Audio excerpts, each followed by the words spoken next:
ខ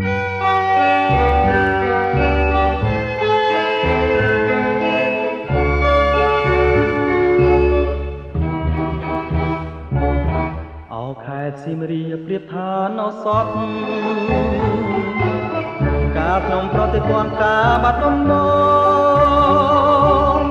ដល់ចិនគំរួញគួញគិនគេងផ្សងតែបាត់ដំបងបងស្មាចំបាឥឡូវបានយល់ចំពេសៀមរាបក្រអូបជួចជ្រាបពោពេញអរាបងបានស្បាយពីរឿងស្នេហាដល់ការចំបារៀងត្រៀមក្ររយព្រួយរយនឹករយសែនទន្ទឹងពុំឃើញនំនឹងតែជ្រៀងផ្ដាផ្ដាំកន្លងក៏ទៅជាយូរខែឆ្នាំតើឲ្យទ្រាំចាំដេចទៅចំពេសៀមរាបបងអើយមានតែអ្នកហើយព្រះលោកដំរើជួយផងគាត់ឲ្យបងបានរស់នៅជាគ្នាតទៅនឹងចំពេអើ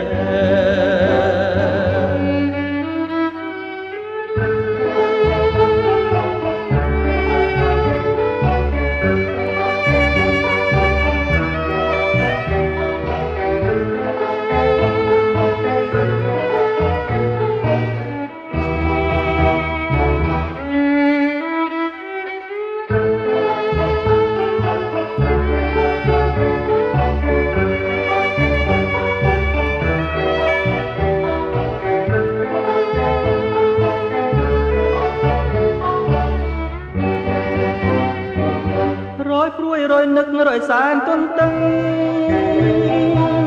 ពុំឃើញនំនឹងដែលជ្រាបផ្ដាផ្ដាំ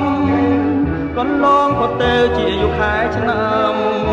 តើឲ្យទ្រាំចាំដេចទៅពេលនេះចំពេសៀមរាបបងអើយមានតែអ្នកហើយព្រះលោកដំរើជួយផងគ្រាន់ឲ្យបងបានរស់នៅជាគ្នាតទៅនឹងចំពេអើ